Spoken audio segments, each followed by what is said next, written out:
Assalamualaikum warahmatullahi wabarakatuh.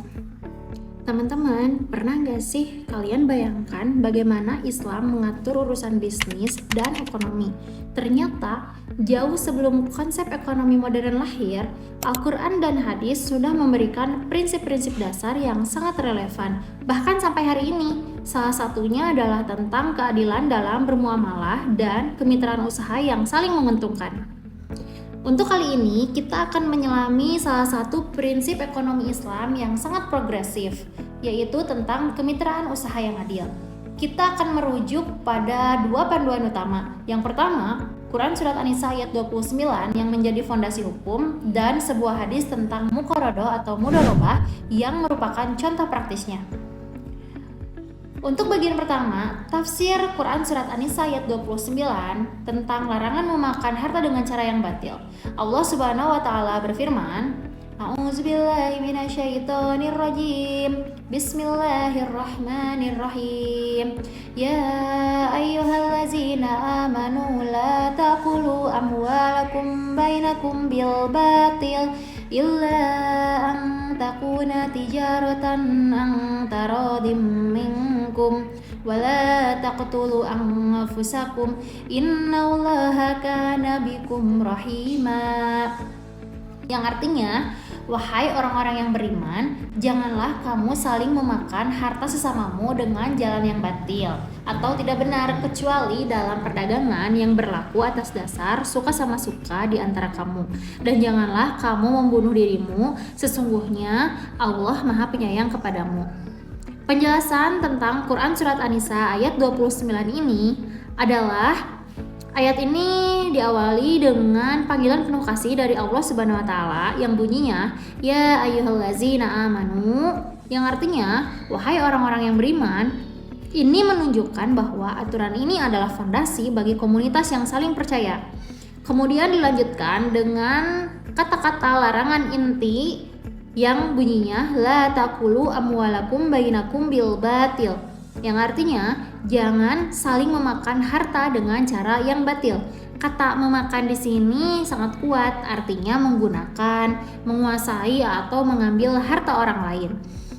Batil artinya segala cara yang tidak benar seperti penipuan, riba, judi, korupsi, memasukkan timbangan, eksploitasi dan lain sebagainya yang dapat merugikan dan menzolimi orang lain.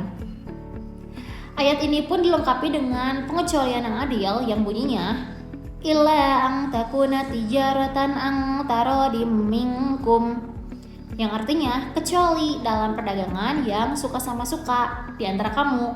Nah, ini adalah kuncinya. Islam sangat mendorong bisnis dan perdagangan, tapi syarat mutlaknya adalah kerelaan atau ridho. Kedua belah pihak, baik penjual dan pembeli, harus sepakat tanpa paksaan, tipu daya, atau informasi yang disembunyikan.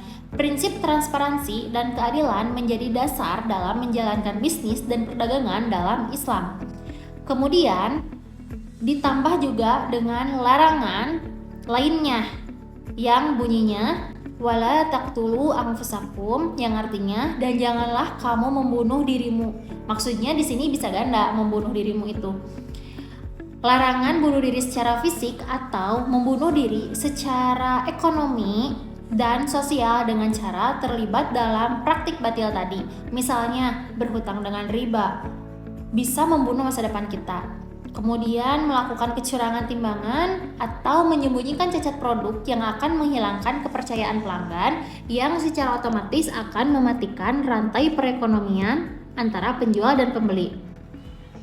Kemudian ayat ini juga ditutup dengan kata-kata penuh harapan yang bunyinya innallaha kana bikum rahima, yang artinya sesungguhnya Allah Maha Penyayang kepadamu. Aturan ini bukan untuk membatasi, tapi justru melindungi kita. Bayangkan jika semua transaksi didasari kepercayaan dan kerelaan. Betapa harmonisnya kehidupan bermasyarakat. Kesimpulan dari ayat ini, Islam menghendaki perputaran harta yang sehat, adil, dan saling menguntungkan. Bukan yang kuat menindas yang lemah, tapi semua pihak merasa diuntungkan dan diridhoi. Ayat ini sangat jelas, Allah melarang segala bentuk pengambilan harta yang batil, yaitu melalui penipuan, riba, goror, atau pemaksaan.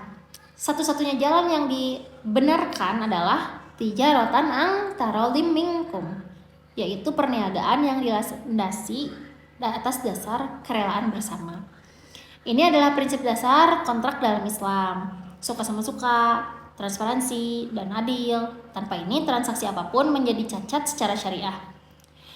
Kemudian hadis tentang mudharabah yang diriwayatkan oleh Ibnu Majah dari Suhaib yang bunyinya An-Nabiy sallallahu alaihi wasallam qala salasum fihinna barakah al-bay'u ila ajali wal muqaradah wa khultul burri bisya'ir baitilal baini, yang artinya ada 3 hal yang di dalamnya mengandung keberkahan.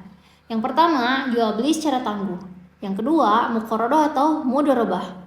Dan yang ketiga adalah mencampur gandum dengan tepung untuk keperluan rumah, bukan untuk dijual. Apa itu muqaradah? Muqaradah adalah sinonim dari mudharabah. Nah, mudharabah ini adalah akad kerjasama antara pemodal atau yang disebut dengan shahibul mal dan pengelola atau mudharib.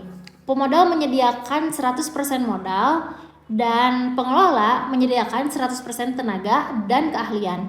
Keuntungannya dibagi sesuai kesepakatan di awal yang disebut dengan nisbah bagi hasil.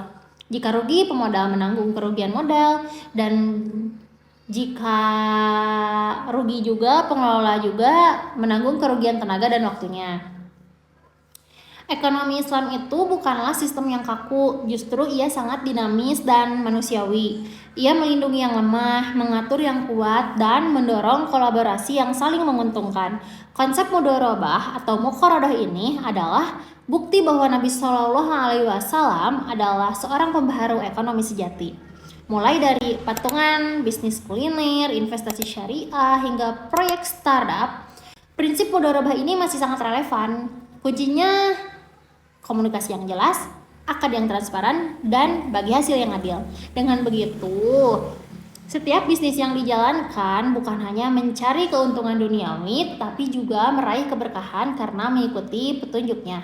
Jadi teman-teman, apa yang bisa kita ambil dari prinsip dasar Quran Surat An-Nisa ayat 29 mengajarkan kita untuk berbuat kejujuran, kerelaan, dan keadilan dalam semua urusan harta. Dan solusi cerdasnya dalam berbisnis adalah menggunakan akad mudharabah, yang merupakan salah satu contoh nyata bagi Islam dalam menerjemahkan prinsip-prinsip mulia itu. Dalam bentuk kemitraan bisnis yang adil, saling mendukung dan memberdayakan. Ekonomi Islam bukan sekadar bebas riba, tapi lebih dalam lagi membangun ekosistem ekonomi yang penuh dengan kepercayaan, tanggung jawab, dan kepedulian. Dengan ini, harta tidak hanya berputar, tetapi juga memberkahi semua pihak yang terlibat. Semoga penjelasan singkat ini bermanfaat. Mari kita aplikasikan dalam kehidupan sehari-hari, mulai dari transaksi kecil hingga kerjasama bisnis kita kelak. Wassalamualaikum warahmatullahi wabarakatuh.